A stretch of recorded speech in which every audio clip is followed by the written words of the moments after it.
큰 세 번째로 에스겔서 1장 15절에서 22절까지 보면은 내 생물과 내 바퀴입니다.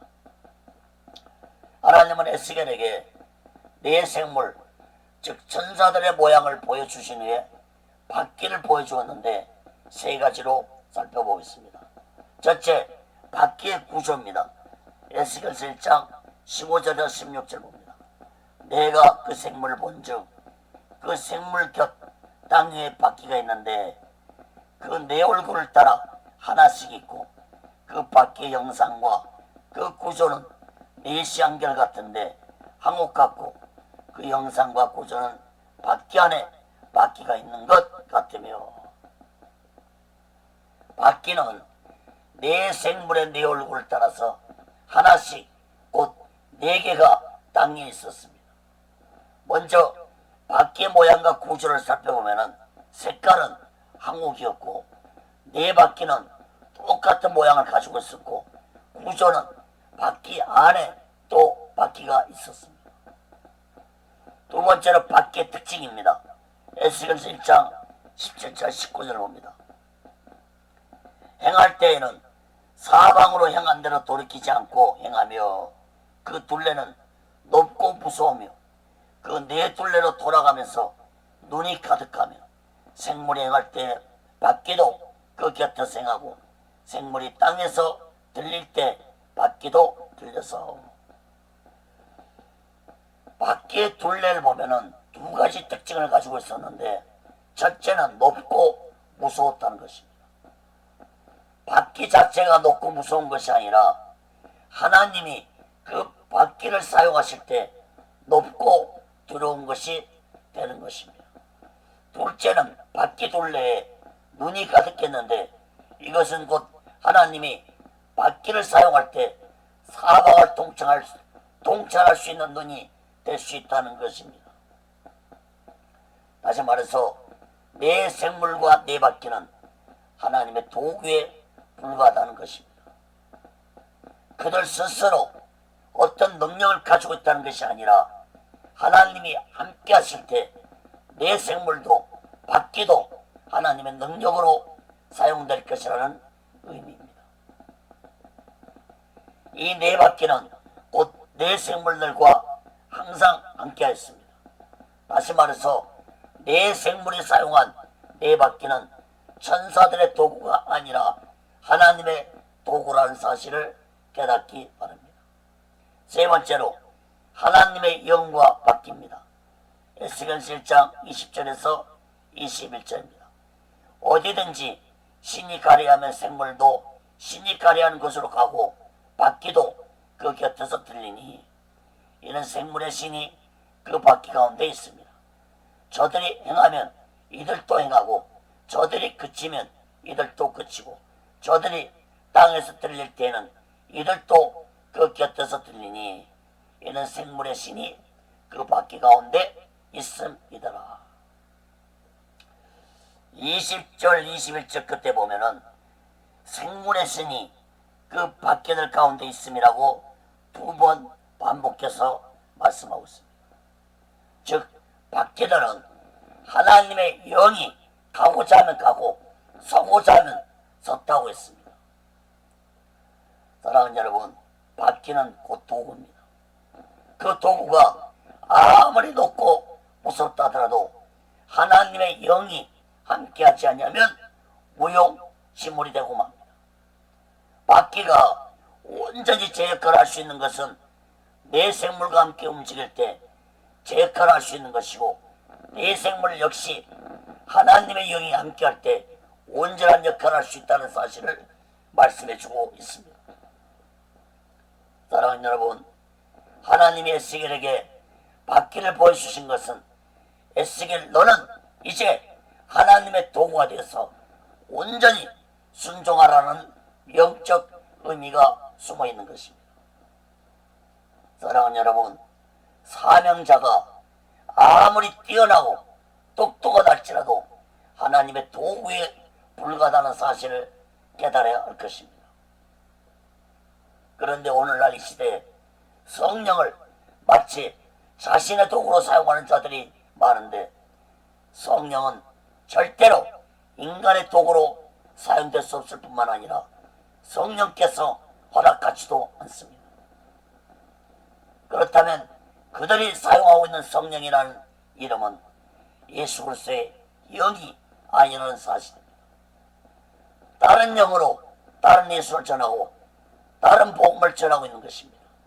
고린도서 11장 4절에 만일 누가 가서 우리가 전파하지 아니한 다른 예수를 전파하거나 혹은 너희가 받지 아니한 다른 영을 받게 하거나 혹은 너희가 받지 아니한 다른 복음을 받게 할 때는 너희가 잘 용납하는구나. 사랑하는 여러분, 사명자는 반드시 성령의 도구가 되어야 합니다.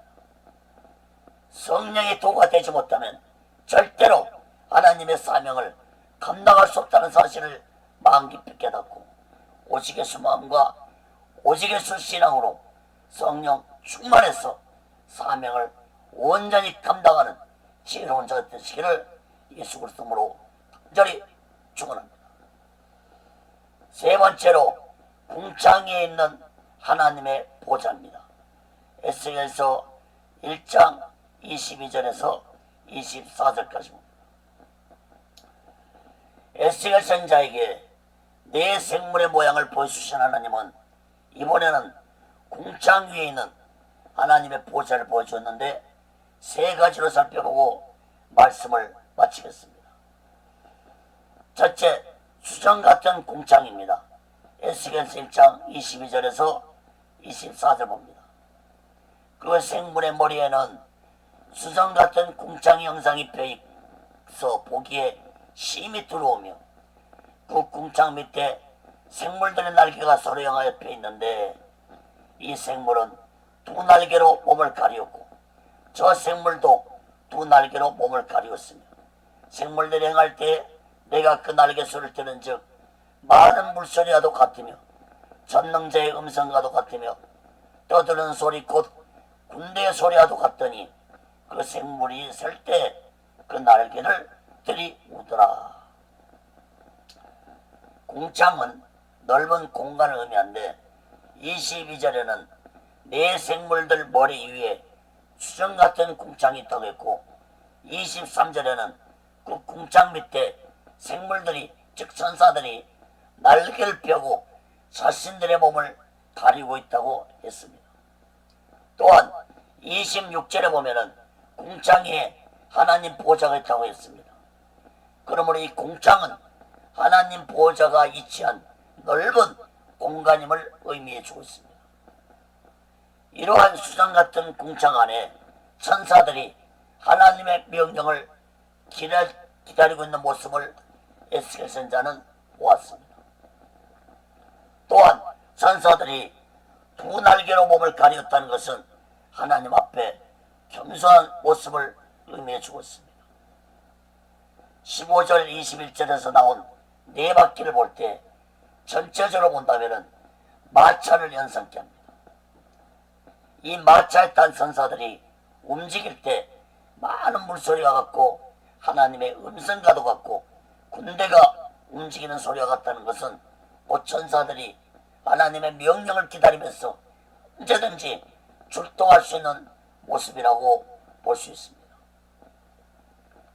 사랑하는 여러분, 상상이 가십니까? 수정같이 맑은 넓은 공간에 천사들이 언제든지 하나님의 명령이 떨어지면 출동할 수 있는 모습을 상상해 보시기 바랍니다. 에스겔 선지자가 이러한 환상을 보고 무엇을 느꼈을까요? 하나님은 잠잠히 계신 분이 아니시고 항상 일을 행하고 계시는 하나님이심을 깨달았을 것입니다. 에스겔은 바벨론 땅에 포로가 되어서 5년의 세월을 보내고 있을 때 자신이 믿는 하나님은 잠잠히 계시는 하나님으로 생각했을 것입니다. 사랑하는 여러분, 하나님은 이스라엘이 바벨론에게 멸망되어서 바벨론에서 포로 생활하고 있을 때에도 하나님은 일을 행하시고 계셨습니다. 사랑하는 여러분, 내가 어떤 고난 속에 있을지라도 하나님은 침묵하고 계시지 않고 일을 행하고 계신다는 사실을 마음 깊이 깨닫고 오직 예수 마음과 오직 예수 신앙으로 살아가는 지혜로운 자 되시기를 예수 그리스도로 간절히 축원합니다. 두 번째로 보좌의 사람의 형상입니다. 25절 26절을 봅니다. 그 머리 위에 있는 궁창에서부터 음성이 나더라. 생물이 설 때 그 날개를 들이우더라. 그 머리에 있는 궁창에 보좌 형상이 있는데 그 모양이 남보석 같고 그 보좌 형상에 한 형상이 있어 사람의 모양 같더라. 에스겔 선자는 궁창 위에서 음성을 들었고 그 궁창 위에 하나님의 보좌 형상을 보았는데 그 모양이 남보석 같고 그 형상이 사람의 형상과 같다고 했습니다. 남보석 같다는 것은 하나님의 신성함을 의미합니다. 또한 사람의 형상 모습을 가졌다는 것은 인간을 창조하실 때도 하나님이 자신의 형상대로 인간을 창조하셨다고 했으므로 전혀 이상한 모습이 아닙니다.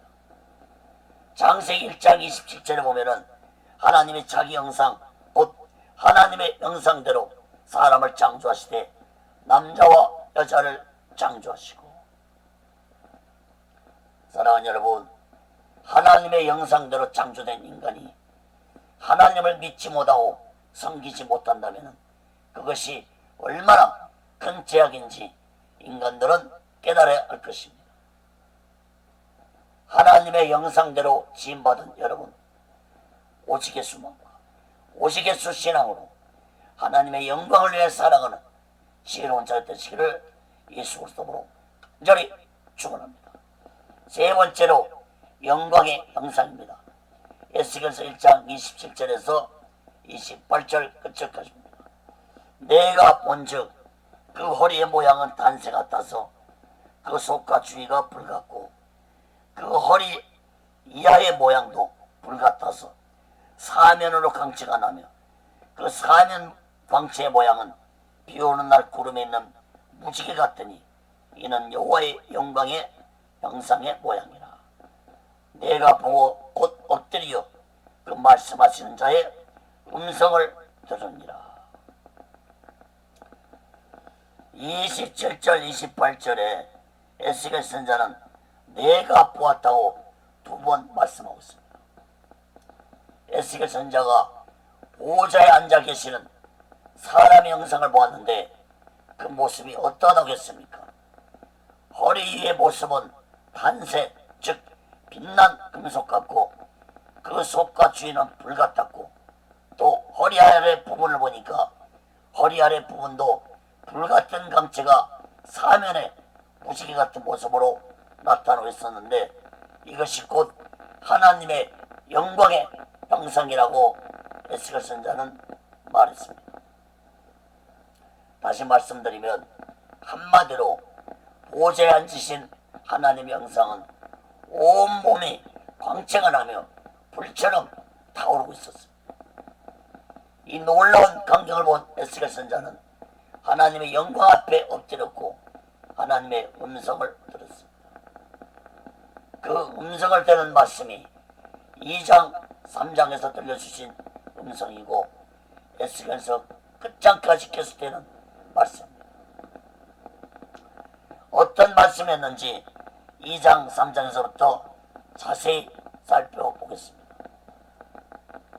사랑하는 여러분, 인간은 하나님의 영광을 똑바로 볼 수 없는 나약한 존재들입니다. 사도 바울이 다메섹에서 하나님의 영광을 보고 소경이 되어 죽은 자같이 되었고 사도 요한도 pat모섬에서 하나님의 영광을 보고 죽은 자같이 되었다고 했습니다. 사랑하는 여러분, 예수 믿는 자들은 그 놀라운 하나님의 영광 앞에 서기 위해서 오직 예수만 오직 예수 신앙으로 살아가는 귀하고 복되고 지혜로운 자들 되시기를 예수 그리스도로 간절히 축원합니다. 말씀을 맺겠습니다. 사랑하는 여러분, 하나님은 왜 에스겔 선자에게 이 놀라운 영적 체험을 하게 하셨을까요?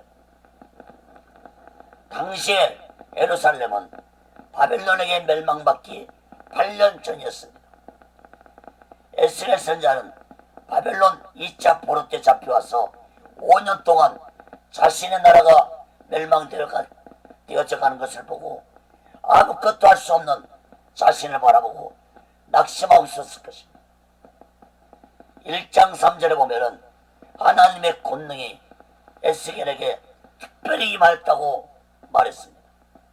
다시 말해서 바벨론의 포로로 잡혀온 자들 중에서 하나님은 에스겔을 선자로 택하시고 사명을 주고자 하셨습니다.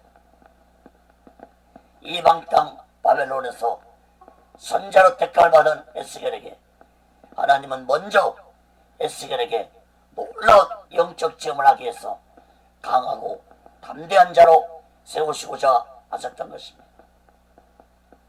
에스겔은 놀라운 영적 체험을 한 후에 이방 땅 바벨론에서 사명을 감당하게 되었습니다. 30살에 사명을 받은 에스겔은 22년 동안 바벨론 땅에서 하나님의 말씀을 전하다가 52살에 자신의 종 이스라엘이 해방되는 것을 보지 못하고 바벨론 땅에서 죽었습니다. 사랑하는 여러분, 우리 또한 오직 예수만, 오직 예수 신앙 안에서 놀라운 영적 체험을 해서 하나님의 주신 사명을 온전히 감당하는 귀하고 복되고 지혜로운 자 되시기를 예수 그리스도로 간절히 축원합니다. 기도하겠습니다. 거룩하신 하나님 아버지, 에스겔서 말씀을 전하게 하심을 감사합니다. 에스겔서 말씀을 준비하고 전할 때마다 하나님의 놀라운 권능이 임하게 도와주시고 하늘이 열리는 놀라운 영적 체험을 하게 하여 주소서. 이 귀한 말씀을 온 세상에 전파하기에 부족함 없도록 하나님의 도구로, 성령의 도구로 붙잡아 주옵소서. 에스겔서의 말씀을 듣는 자들마다 진실로 이 마지막 때 깨어서 오직 예수 신앙으로 살아가도록 붙잡아 주옵소서. 모든 영광을 하나님께 드리며 예수 그리스도로 간절히 기도합니다.